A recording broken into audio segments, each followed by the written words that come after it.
Sobra. Salamat po. Magandang umaga po sa inyo lahat. Interview lang po natin. Hello guys! This is Soxy Mendoza again at welcome sa aking YouTube channel. So, palambing naman, paki-like and subscribe at para naman sustain natin ang channel na ito. Okay.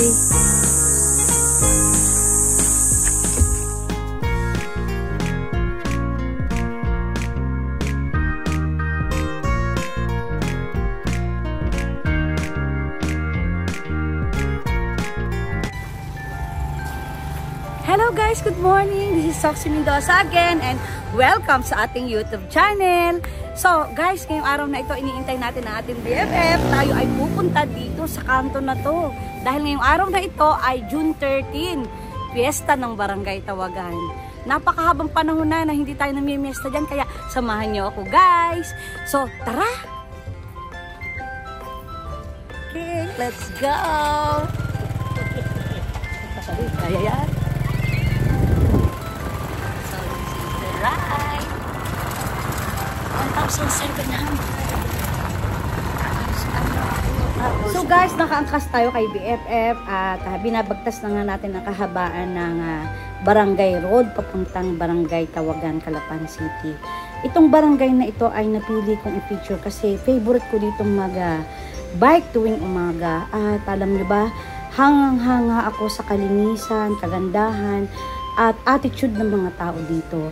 Makikita ninyo dito sa road pa lang, makikita nyo napakalinis na.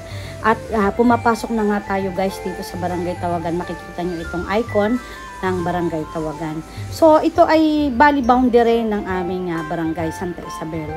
So ito nga guys, at marami tayong mga kaklase dito ng elementary na nag-aral din dito sa atin sa Santa Isabel.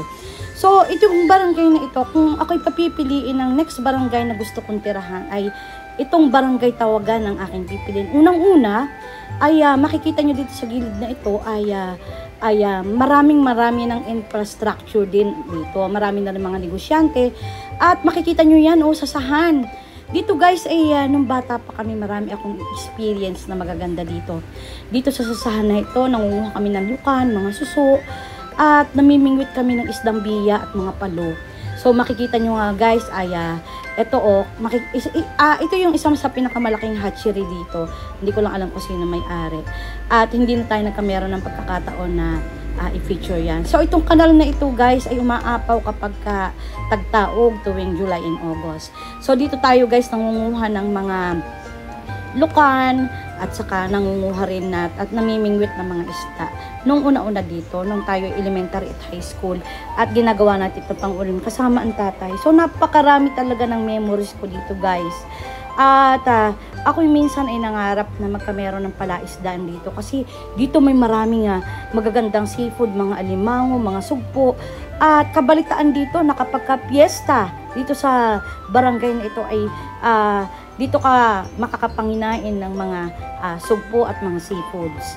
At ito nga guys ay pupunta tayo doon sa pinaka-pier.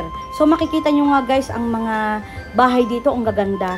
Dito guys sa barangay na ito, napakarami nag-a-abroad at mayayaman ang mga tao dito dahil mga nag-a-abroad sila sa iba't ibang bansa, particularly ang Italy. So makikita nyo nga guys ang gaganda ng mga bahay dito.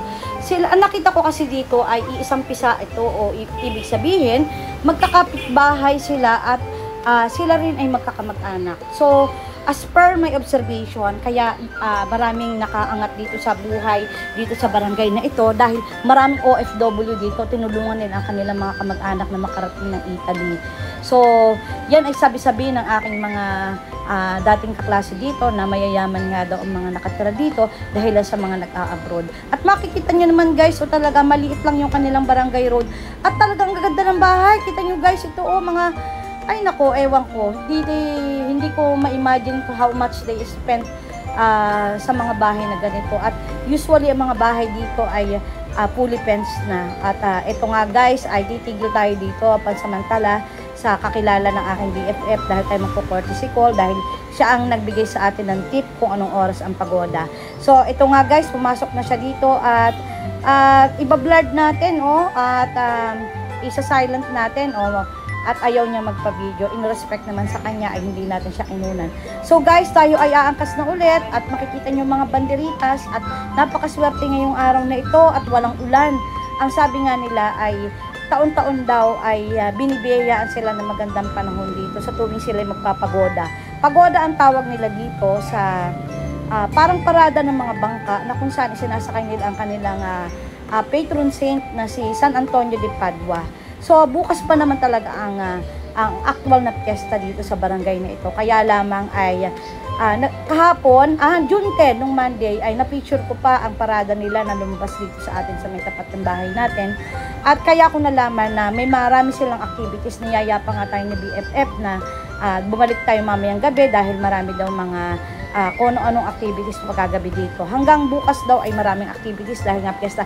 Ito nga guys ay barangay hall ng Tawagan at nilangpasan na natin, hindi tayo nagkamera ng pagkakataon. At makikita nyo guys ang kanilang chapel, ang ganda guys, sila talaga ay nakita ko ang camaraderie at unity ng baryo na ito. Talagang nagko-contribute sila para mapaganda ang kanilang barangay. Ito ang multi-purpose gym nila at covered court na kung saan ay ini-encourage sa mga kabataan na ma-involve sa mga sports. At makikita nyo guys ang maraming mga palay dito, nagtatanim din sila ng palay pero mostly ay napakaraming palaisdaan dito guys. At dito nga dati malimit tayo dito dahil dito nakatira ating BFF na co-teacher natin dati si Irene, kaya lang wala na siya dito at ibinenta na niya ang kanyang bahay at nag-relocate na siya sa ibang baryo. So guys, malapit na tayo na makarating sa pinaka-pier, almost nasa dulo na tayo at makikita nyo talagang fully fenced ng mga bahay dito. Ito nga guys, marami pa rin mga bakanting lote dito, and how I wish sana ay kung magkakameron din akong retirement plan ay dito sa lugar na ito ako bibili ng lote dahil napakaganda dito, dahil lalabas ka lang ay marami na nagbebenta dito ng mga sugpo at mga alimango at kung ano-ano pa. Dito nga tayo malimit bumili ng mga seafoods kapag may mga bisita. So guys, almost few miles away na lang at malapit na tayo sa ating punduhan dito. Ito ang pinakang pakay natin ay ang maki-join sa kanilang pagoda. Ito nga guys, nandito na tayo. Halika, samahan niyo ako at tingnan natin ang mga activities ng mga tao dito at tayo sasakay ng bangka. Okay guys, samahan niyo ako at ang aking BFF. The best retirement place.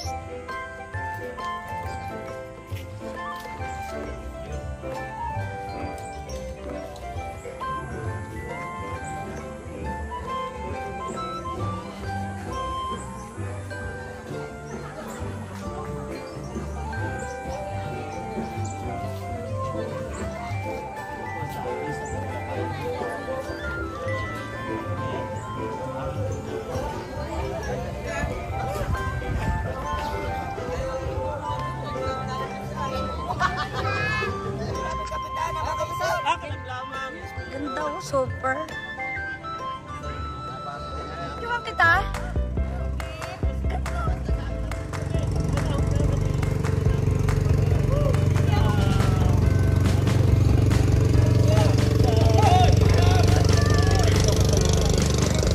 May BFF, sasakay tayo ng bangka.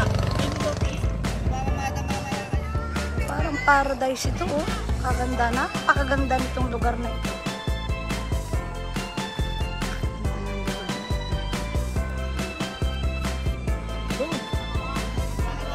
Natutubod namin kami malimbayan nagkikita na kami. Kita niyo sa nga ano po. Nandakos po kayo. O Manigaw. Ay, BFF bawal sa akin dahil may rayupa. Kabidyo ka lang aming isang kamag-anak. Galing Kalatan. Nagtitinda na ng mani. Nagtitinda ng mani. Magmamani na ngayon. Tamin. Ayan o. Nakita ka na ng Kapitolyo. Kaya ako Ay, nag-uwal ka doon? Dahil ako nagbanta ako ng honey doon sa inyong hepe. Nagbenta ako doon ng honey. 2 honey ang binili sa akin ng iyong katabi ni May.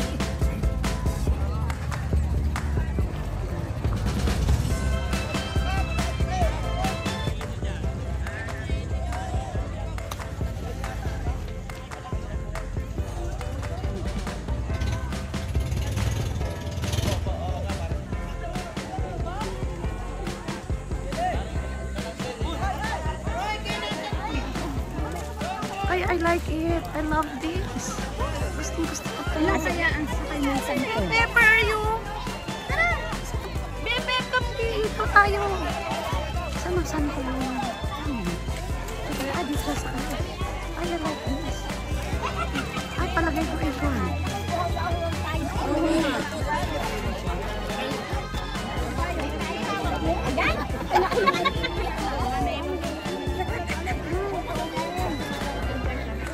Sudah. Nagriit.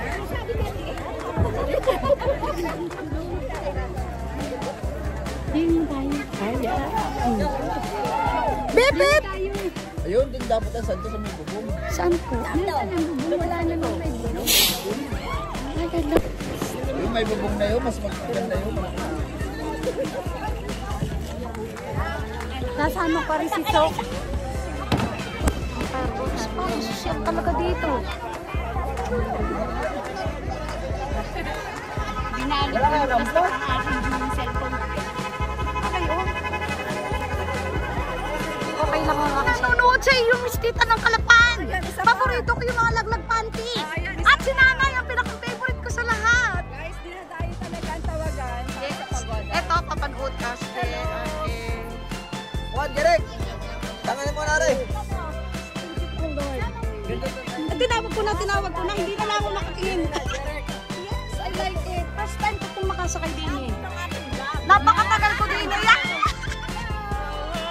Yes!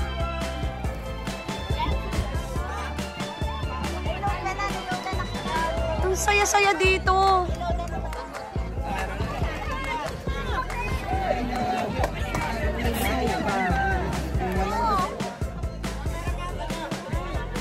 Ayun, aking ano si Kapitan.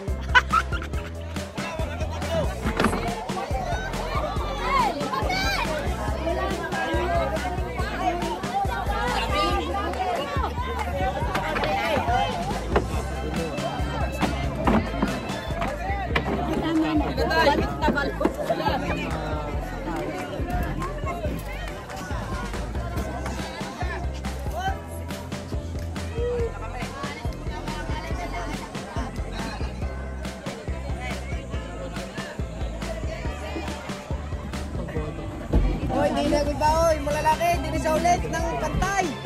Para nakagayon. Okay na. Ang cutting isa ba sa piso?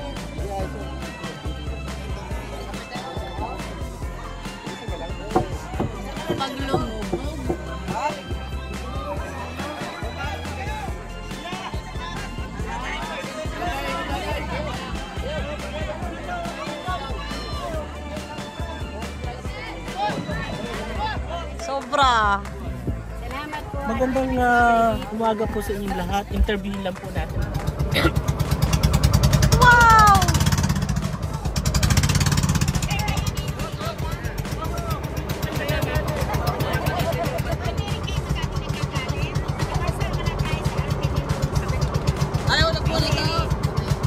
Yes. Ano sa Gano? Opo.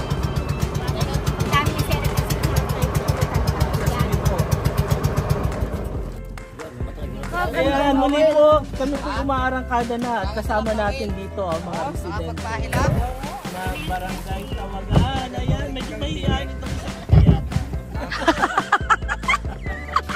Ay, kaway-kaway naman po. Ayan. Happy Fiesta po! Sino po kaya sa inyo ang mangungumbida sa amin? Bakit parang walang nangungumbida at wala akong yatang plano? Kami naman ho ay willing naman magpunta dito. Basta hindi nangungumbida.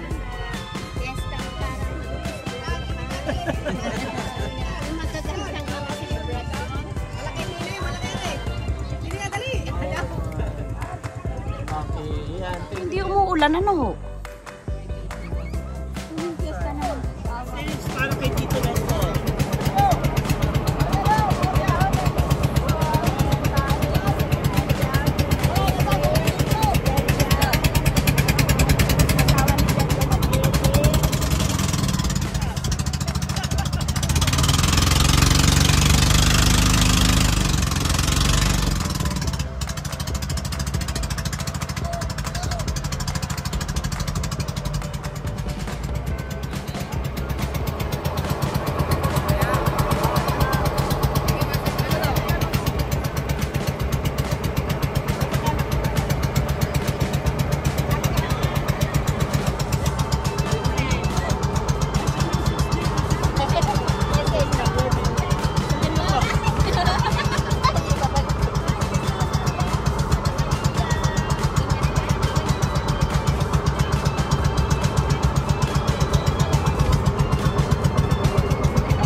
lahat po ng aking mga kabarangay na sumusuporta sa aming pong pagoda ngayong araw na ito. Sana po tuloy-tuloy po ang pag-unlad ng aming barangay at alam po namin ang kalikasan ng aming Kaluangan. Pag po inibot namin ang aming mahal na patron San Antonio de Padua, ay tuloy-tuloy po ang babas na mga kung ano po mga nahuhuli namin sa aming Kaluangan Lake. Nandiyan na po mga libango, sugpo, hipon, mga isda, mga shells, kung ano po yung mga shell. Oras po na iniikot ang aming patron San Antonio de Padua ay ang aming pong kabuhayan ng Barangay Tawagan at saka kalikasan ay umuunlad po. Maraming salamat po sa lahat ng mga bisitan dumalo ngayong umaga ito. Salamat po and God bless us all. Kapitan, pwede po bang i-post ito? Pwede po, pwede po. I-video ko po sa isasama. Ayan nga guys, at natapos na ang pagoda at i-video natin itong corner na ito na kung saan sabi ko sa BFF ko, pangarap ko magkamero ng ganito na kung saan gusto ko rin mag-alaga ng mga tilapia. Ito sa kaliwa yan. At kunyari, yung mga peking duck, gusto ko rin mag-alaga. At ang nakita ko nga feasible ay ang lugar na ganito sa Barangay Tawagan.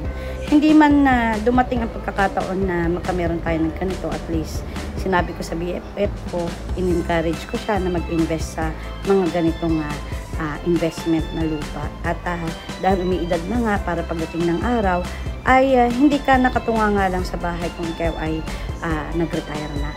So tayo pa uwi na guys, tayo nakaangkas pa rin sa motor ng BFF ko, makikita mo yung mga palaisdaan.